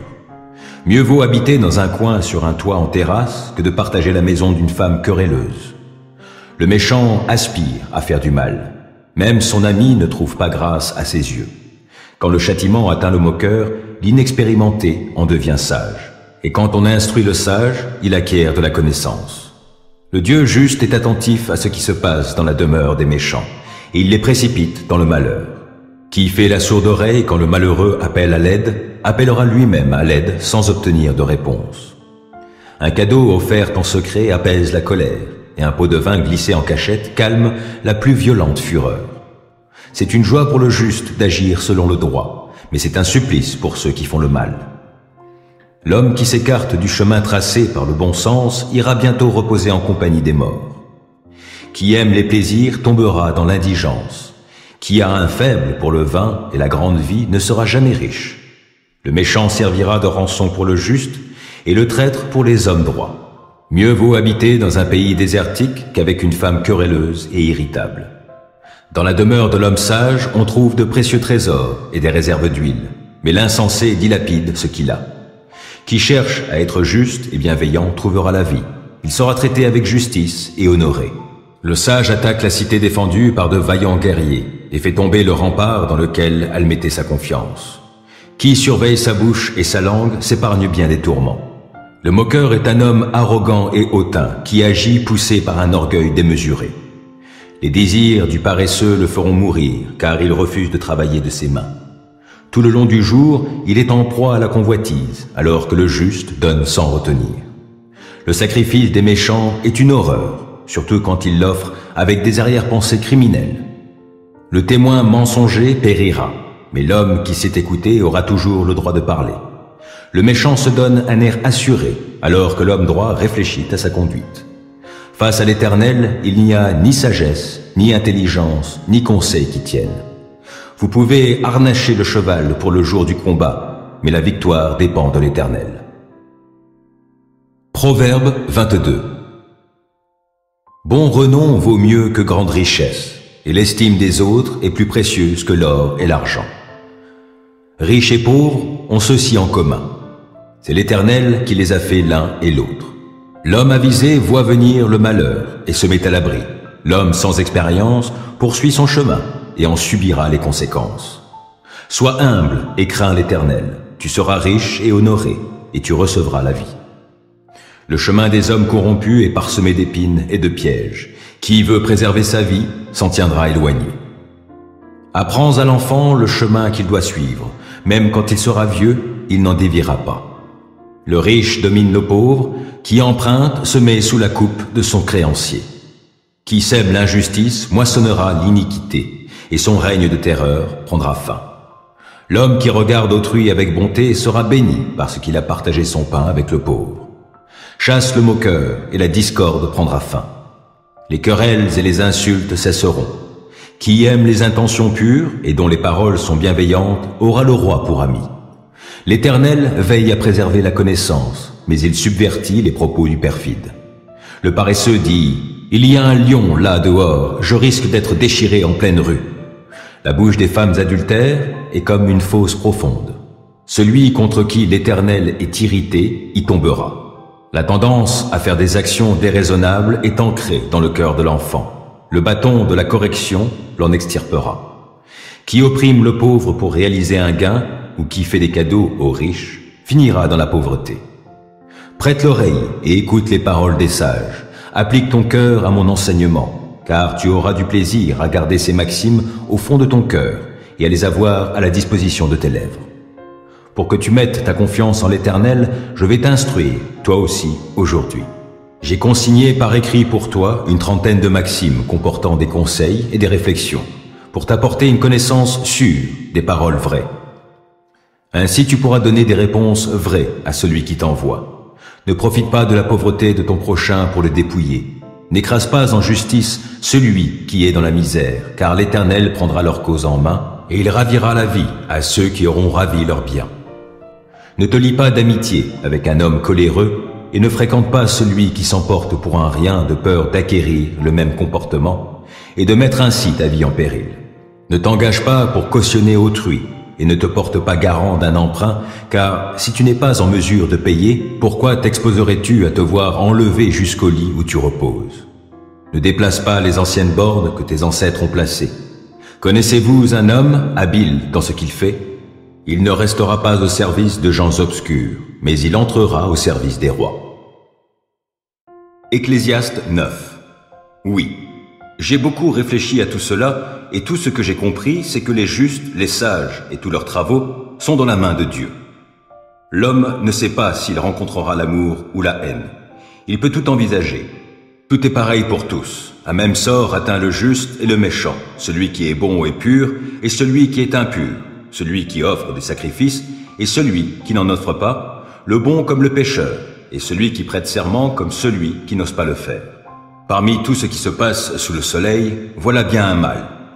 C'est que tous les hommes connaissent un sort identique, car à cause de cela, le cœur des humains est rempli de méchanceté et la déraison habite leur cœur tout au long de leur vie. C'est qu'après cela, on va rejoindre les morts. Alors, que doit-on choisir? Pour tous les vivants, il y a de l'espoir. Un chien vivant vaut mieux qu'un lion mort. En effet, les vivants savent qu'ils mourront, mais les morts ne savent rien du tout. Ils n'ont plus rien à gagner, ils sombrent dans l'oubli. Leurs amours, leurs haines, leurs désirs se sont déjà évanouis. Ils n'auront plus jamais part à tout ce qui se fait sous le soleil. Va, mange ton pain dans la joie et bois ton vin d'un cœur content, car Dieu a déjà agréé tes œuvres. Qu'en tout temps tes vêtements soient blancs et que le parfum ne manque pas sur ta tête. Jouis de la vie avec la femme que tu aimes pendant tous les jours de cette vie dérisoire que Dieu t'accorde sous le soleil, oui, pendant tous les jours de ton existence dérisoire, car c'est la part qui te revient dans la vie au milieu de tout le labeur pour lequel tu te donnes de la peine sous le soleil. Tout ce que tu trouves à faire, fais-le avec l'énergie que tu as, car il n'y a plus ni activité, ni réflexion, ni science, ni sagesse dans le séjour des morts vers lequel tu es en route. J'ai encore observé sous le soleil que ce ne sont pas les plus agiles qui gagnent la course, ni les plus forts qui remportent la victoire au combat. Ce ne sont pas les sages qui ont du pain, et la richesse n'appartient pas aux hommes intelligents. Et les faveurs ne récompensent pas les plus savants, car les contretemps et les coups durs imprévus atteignent chacun. En effet, l'homme ne sait pas ce qu'il attend. Il est pareil aux poissons qui sont pris dans des filets pour leur malheur. Il ressemble aux oiseaux pris au piège. Les humains sont surpris par le malheur qui fond sur eux à l'improviste. À l'égard de la sagesse, j'ai encore observé sous le soleil quelque chose qui me paraît frappant. Il y avait une petite ville n'ayant que peu d'habitants.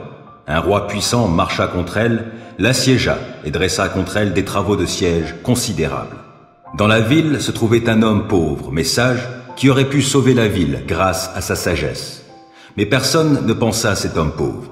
Alors je me suis dit, la sagesse vaut mieux que la force, mais la sagesse du pauvre est méprisée et ses paroles ne sont pas écoutées. La voix du sage qui s'exprime dans le calme est plus écoutée que les cris d'un chef parmi des insensés. La sagesse vaut mieux qu'un équipement militaire, mais un seul pécheur peut anéantir beaucoup de biens. Ecclésiaste 4. J'ai encore considéré toutes les oppressions qui se pratiquent sous le soleil. Les opprimés versent des larmes et il n'y a personne pour les consoler. La force est du côté de leurs oppresseurs sans qu'il y ait quelqu'un pour les consoler. Alors j'ai trouvé que les défunts, eux qui sont morts, ont un avantage sur les vivants, sur ceux qui sont encore en vie, et s'en trouvent mieux que les uns et les autres, celui qui n'est pas encore venu à l'existence parce qu'il n'a pas vu tout le mal qui se commet sous le soleil. J'ai aussi constaté que tout labeur et que toute habileté que les hommes mettent à leurs œuvres sont motivés par la rivalité des uns envers les autres. Cela aussi est dérisoire, autant courir après le vent.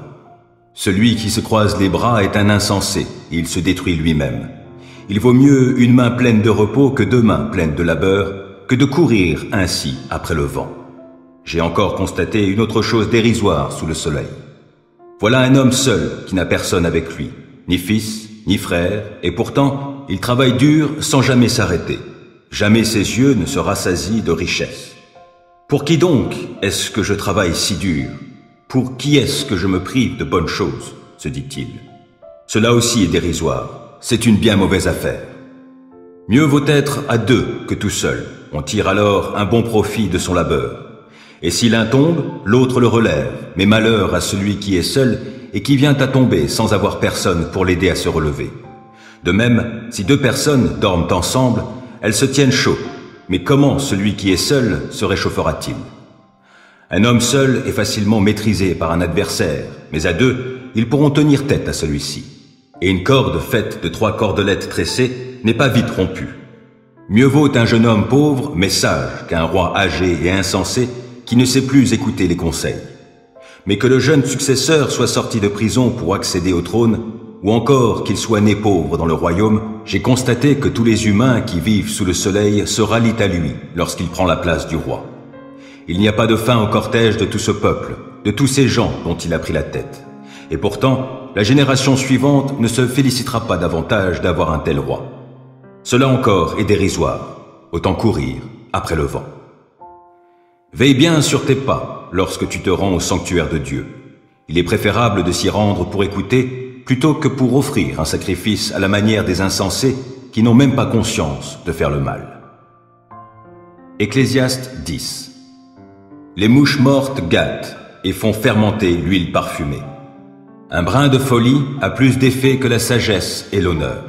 Le cœur du sage le dirige du bon côté, tandis que celui de l'insensé le pousse du mauvais côté. Même quand ce dernier s'avance en chemin, le bon sens lui fait défaut et il dit à tout le monde « Il est insensé celui-là ». Si la mauvaise humeur du chef se tourne contre toi, ne quitte pas ton poste, car le calme évite de graves fautes. Il est un autre mal que j'ai constaté sous le soleil et qui est comme une méprise ayant échappé au souverain. La sottise est promue au rang le plus élevé, alors que des gens riches sont dans l'abaissement. J'ai vu des esclaves aller à cheval et des princes marcher à pied comme des esclaves. Qui creuse un trou risque d'y tomber, et qui abat un mur peut être mordu par un serpent. Qui arrache des pierres risque de se blesser, et qui fend du bois se met en danger. Si le fer de la hache est émoussé et qu'on n'en aiguise pas le tranchant, il faudra redoubler de force, mais la sagesse a l'avantage d'assurer la réussite. Si le serpent mord parce qu'il n'a pas été charmé, le charmeur n'a aucun avantage. Les paroles du sage sont empreintes de bonté, mais la bouche de l'insensé cause sa perte. Il commence par dire des sottises et finit en proférant les pires insanités. L'insensé multiplie les paroles, mais l'homme ignore l'avenir et personne ne peut lui révéler ce qui arrivera après lui. Le labeur de l'insensé l'exténue. Il ne sait même pas comment aller à la ville. Malheur au pays dont le roi est un gamin et dont les ministres festoient dès le matin. Heureux le pays dont le roi est issu d'une famille dirigeante et dont les ministres mangent en temps voulu pour prendre des forces et non pour s'adonner à la boisson. Quand les mains sont paresseuses, la charpente s'effondre, et quand on a les bras ballants, la maison finit par avoir des gouttières. On prépare un repas pour se réjouir, le vin égaie la vie et l'argent répond à toutes sortes de besoins. Ne maudis pas le roi, même en pensée, et ne maudis pas un riche, même dans ta chambre à coucher, car un oiseau emporterait tes paroles, la gent ailée colporterait tes propos. Ésaïe 48. Écoutez bien ceci, ô communauté de Jacob, vous qui vous réclamez de ce nom d'Israël et qui êtes issus des sources de Juda, vous qui prêtez serment au nom de l'Éternel et qui avez le Dieu d'Israël à la bouche, mais sans sincérité et sans droiture, car vous vous dénommez ceux de la ville sainte et vous vous appuyez sur le Dieu d'Israël, sur celui qui s'appelle le Seigneur des armées célestes. J'ai annoncé depuis longtemps les événements du passé, j'en ai parlé, je les ai fait entendre, puis soudain j'ai agi et cela s'est produit. Parce que je savais que tu es obstiné, que ton cou est semblable à un tendon de fer et que tu as un front de bronze, je t'ai annoncé ces événements bien longtemps à l'avance. Je t'en ai informé avant qu'ils se produisent, pour que tu ne puisses pas dire « C'est mon idole qui a fait toutes ces choses, c'est ma statue de bois, mon image en métal fondu, qui en a donné l'ordre. » Tu as bien entendu, considère bien tout cela. N'allez-vous pas l'annoncer vous aussi? Maintenant je t'annonce des choses nouvelles, cachées, que tu ne connais pas. Elles sont créées maintenant, et non depuis longtemps. Jusqu'à ce jour, tu n'en avais pas entendu parler, pour que tu ne puisses pas dire « Je le savais déjà ». Non, tu n'en savais rien. Tu ne l'avais pas entendu. Jamais auparavant, ce n'était parvenu à tes oreilles. Car je te connaissais et je te savais traître. Oui, tu t'appelles révolté de naissance. Par égard pour ma renommée, je retiens ma colère, et pour que la louange retentisse pour moi, je me réfrène pour ne pas te détruire. Je t'ai fait fondre, mais non pour en retirer de l'argent. Oui, je t'ai éprouvé dans le creuset de l'affliction. C'est par égard pour moi, uniquement pour moi, que j'agirai ainsi. Comment me laisserais-je déshonorer? Je ne donnerai pas ma gloire à quelqu'un d'autre. Écoute-moi, Jacob, Israël, que j'appelle. Voilà ce que je suis. Moi, je suis le premier, et je suis aussi le dernier. C'est de mes propres mains que j'ai fondé la terre et déployé le ciel. Dès que je les appelle, ensemble, ils se présentent. Vous tous, rassemblez-vous et écoutez-moi bien. Qui donc, parmi les autres dieux, a annoncé ces choses? Cet homme que l'Éternel aime accomplira ce qu'il désire à l'encontre de Babylone. Son bras se lèvera contre les Chaldéens. C'est moi qui ai parlé, moi qui l'ai appelé et qui l'ai fait venir. Je ferai réussir ces entreprises. Approchez-vous de moi, écoutez bien ceci. Dès le commencement, je n'ai jamais parlé dans le secret. Quand les événements se sont produits, j'étais présent. Et maintenant, le Seigneur, l'Éternel, m'a envoyé et son esprit est avec moi. Ainsi dit l'Éternel, celui qui te délivre, et le Saint d'Israël. Moi, je suis l'Éternel, ton Dieu, et je t'instruis pour ton profit. Je te fais cheminer dans la voie où tu marches. Si toi, tu avais tenu compte de mes commandements, ta paix coulerait comme un fleuve, et la justice qui te serait faite déferlerait comme les vagues de la mer. Lors ta postérité serait pareille au sable. Ta descendance serait aussi nombreuse que les grains de sable des plages. Ton nom ne sombrerait pas dans l'oubli. Jamais tu ne disparaîtrais de devant moi. Sortez de Babylone, fuyez les Chaldéens. Avec des cris de joie, publiez la nouvelle, proclamez-la, répandez-la au loin jusqu'au bout de la terre. Dites que l'Éternel a délivré son serviteur Jacob. Quand il les a conduits à travers le désert, ils n'ont pas souffert de la soif, car il a fait couler pour eux l'eau du rocher. Il a fendu le roc, et les eaux ont jailli. Mais, a dit l'Éternel, il n'y a pas de paix pour les méchants. Lettre de Jacques, chapitre 1. Jacques, serviteur de Dieu et du Seigneur Jésus-Christ, salue les 12 tribus dispersées du peuple de Dieu. Mes frères et sœurs, quand vous passez par toutes sortes d'épreuves, considérez-vous comme heureux, car vous le savez, la mise à l'épreuve de votre foi produit l'endurance.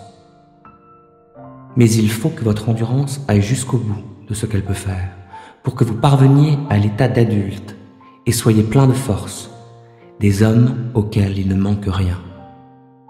Si l'un de vous manque de sagesse, qu'il la demande à Dieu, qui la lui donnera, car il donne à tous généreusement et sans faire de reproches.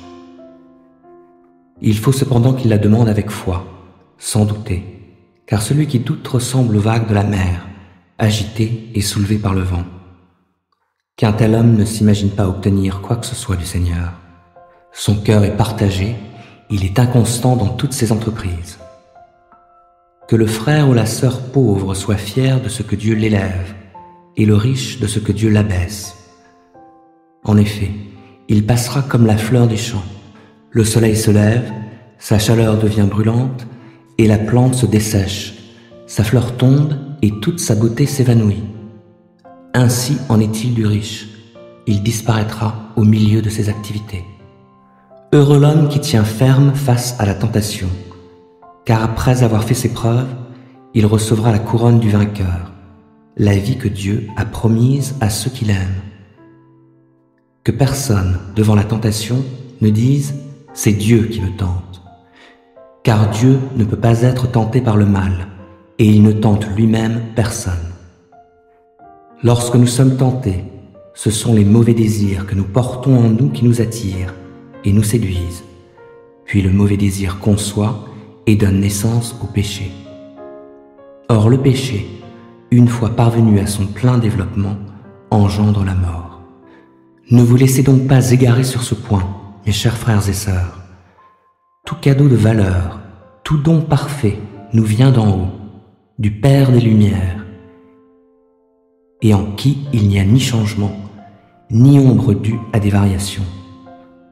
Par un acte de sa libre volonté, il nous a engendrés par la parole de vérité, pour que nous soyons comme les premiers fruits de sa nouvelle création.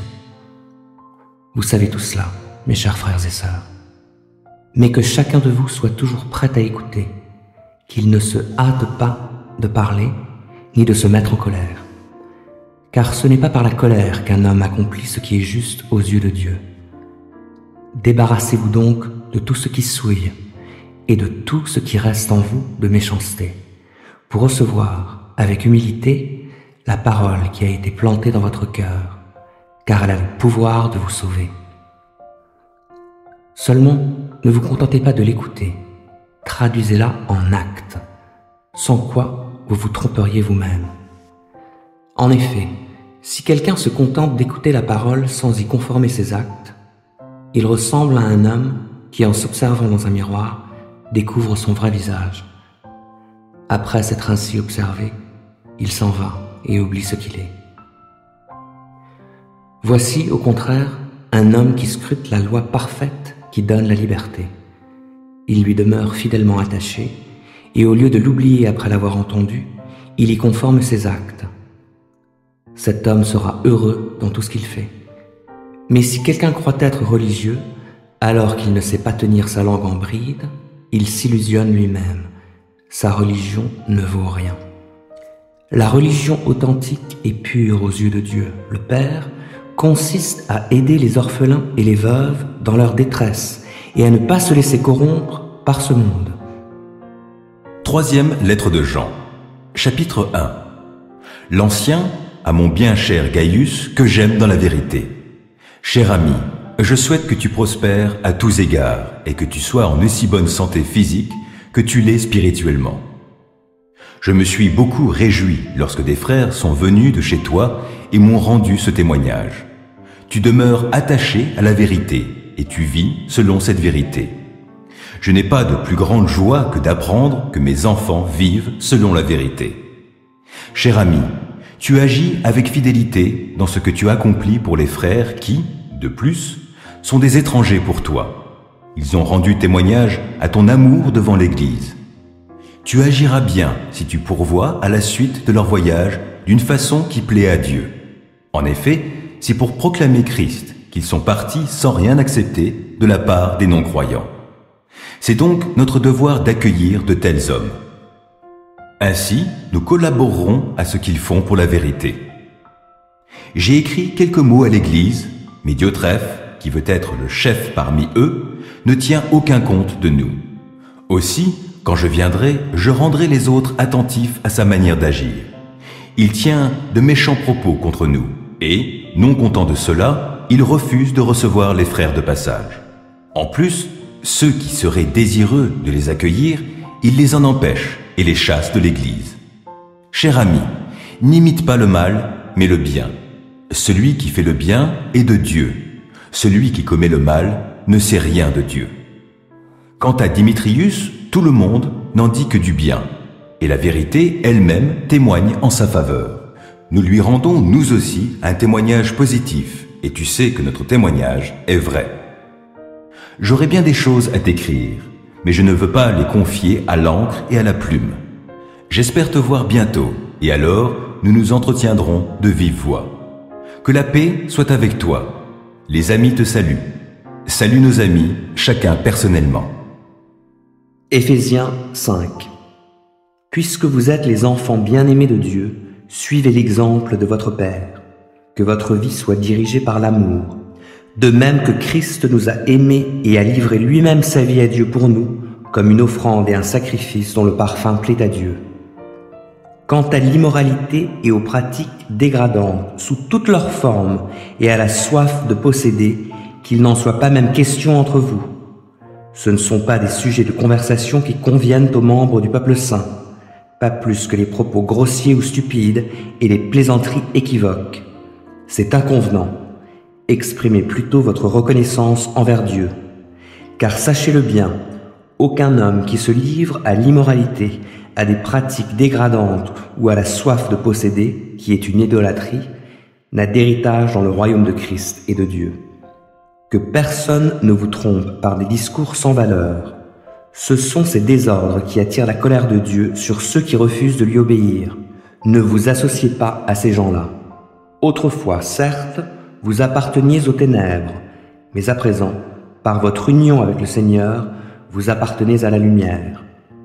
Comportez-vous donc comme des enfants de la lumière, car ce que produit la lumière, c'est tout ce qui est bon, juste et vrai. Efforcez-vous de discerner ce qui plaît au Seigneur. Ne participez pas aux pratiques stériles que favorisent les ténèbres, mais démasquez-les plutôt. Car tout ce que ces gens-là font en cachette est si honteux qu'on n'ose même pas en parler. Mais quand ces choses sont démasquées, leur véritable nature paraît à la lumière. Or ce qui paraît à la lumière est lumière. De là viennent ces paroles. Réveille-toi, ô toi qui dors, relève-toi d'entre les morts, et Christ fera lever sa lumière sur toi.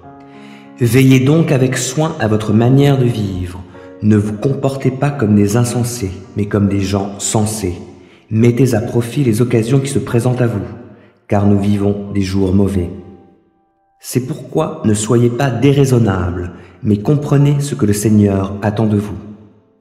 Ne vous enivrez pas de vin, cela vous conduirait à une vie de désordre, mais soyez remplis de l'Esprit.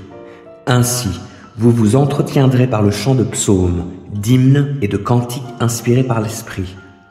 Vous louerez le Seigneur de tout votre cœur par vos chants et vos psaumes. À tout moment et pour toute chose, vous remercierez Dieu, le Père, au nom de notre Seigneur Jésus-Christ, et parce que vous avez la crainte de Christ, vous vous soumettrez les uns aux autres, vous femmes en particulier, chacune à son mari, et cela par égard pour le Seigneur.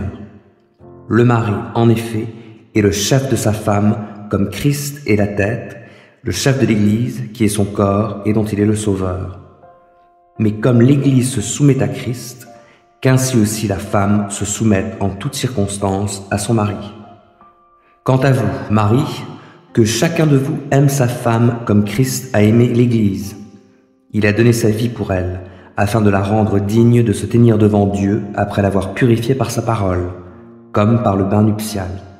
Il a ainsi voulu se présenter cette Église à lui-même, rayonnante de beauté, sans tache, ni ride, ni aucun défaut, mais digne de se tenir devant Dieu et irréprochable. Voilà comment chaque mari doit aimer sa femme comme si elle était son propre corps. Ainsi, celui qui aime sa femme s'aime lui-même. Car personne n'a jamais haï sa propre chair. Au contraire, chacun la nourrit et l'entoure de soins, comme Christ le fait pour l'Église, parce que nous sommes les membres de son corps. C'est pourquoi l'homme laissera son père et sa mère pour s'attacher à sa femme, et les deux ne feront plus qu'un. Il y a là un grand mystère. Je parle de ce que je viens de dire au sujet de Christ et de l'Église. Quant à vous, que chaque mari aime sa femme comme lui-même et que chaque femme témoigne un profond respect à son mari. Job 22. Éliphaz de Théman prit la parole et dit: Dieu aurait-il besoin des services d'un homme? Le sage n'est utile qu'à lui-même. Importe-t-il au Tout-Puissant que tu sois juste ou non? Quel intérêt a-t-il à devoir vivre d'une façon intègre? Est-ce parce que tu le crains qu'il te fait des reproches et qu'il entre en jugement avec toi? Ne t'es-tu pas rendu coupable de nombreux torts? Oui, tes péchés sont innombrables. Tu prenais sans raison des gages de tes frères et, de leurs vêtements, tu dépouillais les gens jusqu'à les laisser nus. Tu ne donnais pas d'eau à un homme épuisé et, à qui avait faim, tu refusais le pain. Tu livrais le pays à l'homme fort et tu y installais qui tu voulais favoriser. Tu renvoyais les veuves sans rien leur accorder et tu brisais la force des orphelins. Voilà pourquoi des pièges sont tendus tout autour de toi. Voilà pourquoi soudain des frayeurs t'épouvantent. Ne vois-tu donc pas ces ténèbres, toute cette eau qui te submerge? Dieu n'habite-t-il pas tout là-haut dans le ciel? Vois la voûte étoilée comme elle est élevée. Mais toi, tu dis: Dieu, que peut-il savoir? Peut-il exercer la justice à travers les nuées? Les nuages le cachent et il ne peut pas voir, tandis qu'il se promène sur le pourtour du ciel. Tiens-tu donc à rester sur cet ancien sentier, suivi depuis toujours par ceux qui font le mal, qui, prématurément, sont retranchés et dont les fondements sont comme un fleuve qui s'écoule? Eux qui disaient à Dieu: Éloigne-toi de nous. Et que pourrait nous faire le Tout-Puissant? Et pourtant, ils comblaient leur maison de bien-être. Mais loin de moi l'idée de suivre leurs conseils. Car les justes verront leur ruine, et ils se réjouiront, ceux qui sont innocents les railleront, disant: Voilà nos adversaires, ils sont anéantis, et ce qui restait d'eux, le feu l'a dévoré. Accorde-toi donc avec lui, fais la paix avec lui. Ainsi tu connaîtras de nouveau le bonheur. Accepte l'instruction émanant de sa bouche, prends à cœur ses paroles. Si tu reviens au Tout-Puissant, tu seras rétabli. Tu feras disparaître l'iniquité de ta demeure. Si tu jettes l'or pur dans la poussière et l'or d'Ophir aux cailloux du torrent, alors le Tout-Puissant sera pour toi de l'or et des monceaux d'argent. Car alors tu feras tes délices du Tout-Puissant, tu lèveras le visage vers Dieu. Oui, tu l'imploreras et il t'exaucera, et tu t'acquitteras des vœux que tu as faits. Aux décisions que tu prendras répondra le succès, et, sur tous tes chemins, brillera la lumière. Et si quelqu'un est abattu, tu le relèveras, car Dieu vient au secours de qui baisse les yeux. Il délivrera même celui qui est coupable. C'est grâce à tes mains pures que cet homme sera sauvé. Job 42. Job répondit alors à l'Éternel: Je sais que tu peux tout, et que rien ne peut faire obstacle à tes projets. Qui ose, disais-tu, obscurcir mes desseins par des discours sans connaissance? Oui, j'ai parlé sans les comprendre de choses merveilleuses qui me dépassent, que je ne connais pas. Écoute, disais-tu, c'est moi qui parlerai. Je vais te poser des questions et tu m'enseigneras. Jusqu'à présent, j'avais seulement entendu parler de toi. Mais maintenant, mes yeux t'ont vu. Aussi je me condamne, je regrette mon attitude en m'humiliant sur la poussière et sur la cendre.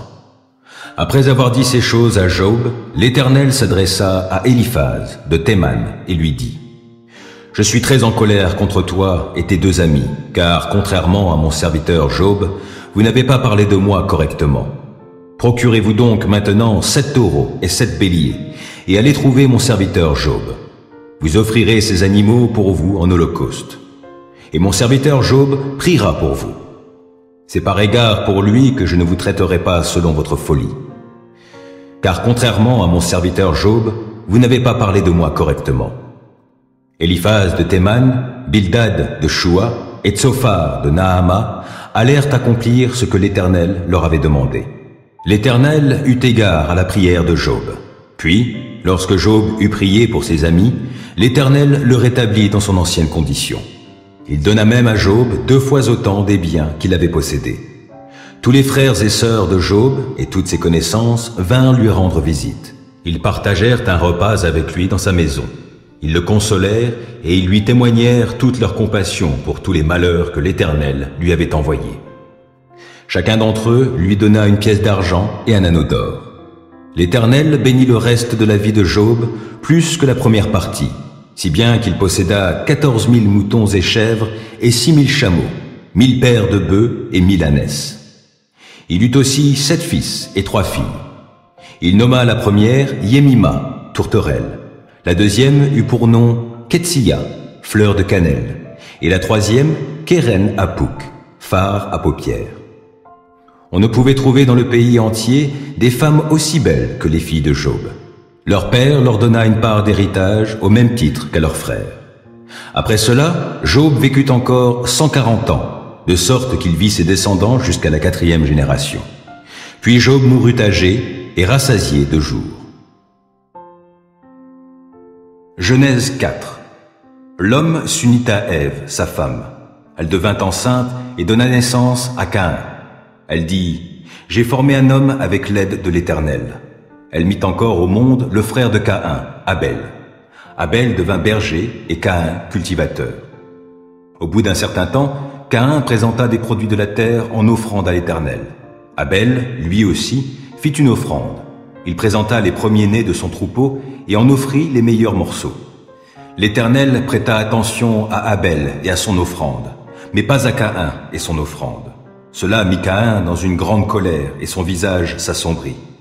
L'Éternel dit à Caïn, « Pourquoi es-tu en colère et pourquoi ton visage est-il sombre? Si tu agis bien, tu le relèveras.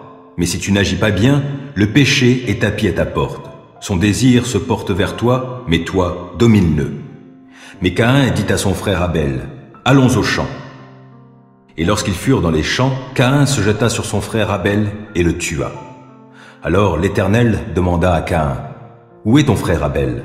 « Je n'en sais rien, répondit-il. Suis-je le gardien de mon frère ?»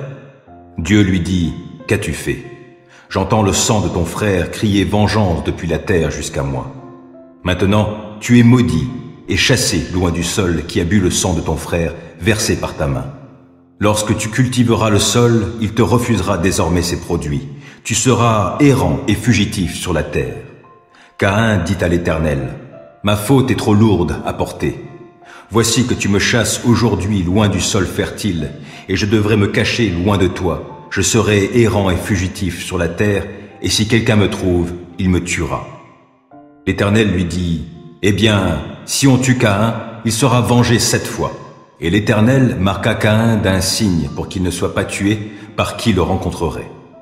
Caïn partit loin de l'Éternel. Il alla séjourner au pays de Nod, le pays de l'errance, à l'orient d'Éden, le pays des délices. Caïn s'unit à sa femme, elle devint enceinte et mit au monde Hénoc. Caïn bâtissait une ville qu'il appela Hénoc du nom de son fils.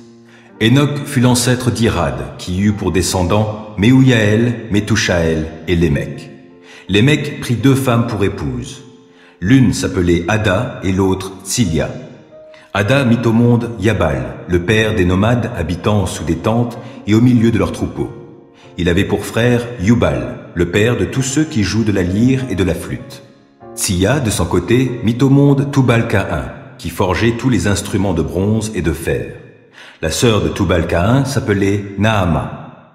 Lémec dit à ses femmes, « Ada et Tsia, écoutez-moi bien. Femmes de Lémec, et prêtez l'oreille à ce que je dis. J'ai tué un homme pour une blessure et un jeune enfant pour prix de ma plaie. Caïn sera vengé 7 fois et Lémec 77 fois. Adam s'unit encore à sa femme et elle mit au monde un fils qu'elle nomma Seth, car, dit-elle, Dieu m'a suscité une autre descendance pour remplacer Abel que Caïn a tué. Seth aussi eut un fils qu'il appela Énoch. C'est à cette époque-là qu'on a commencé à prier l'Éternel. Ecclésiaste 11. Lance ton pain à la surface de l'eau, car, avec le temps, tu le retrouveras. Répartis ton bien en 7 ou 8 parts, car tu ne sais pas quel malheur peut arriver sur la terre. Quand les nuages sont pleins, il va pleuvoir à verse sur la terre, et l'arbre reste à l'endroit où il est tombé, que ce soit vers le sud ou vers le nord.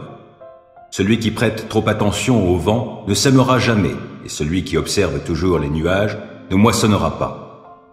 Tu ignores quel est le chemin du vent, et tu ne sais pas comment se forment les os de l'embryon dans le sein de sa mère. De même, tu ne connais pas l'œuvre du Dieu qui fait toutes choses. Et dès le matin, répands ta semence, et, jusqu'au soir, ne t'accorde pas de repos, car tu ne sais pas de l'une ou l'autre activité laquelle réussira, ou si les deux s'avéreront aussi bonnes l'une que l'autre.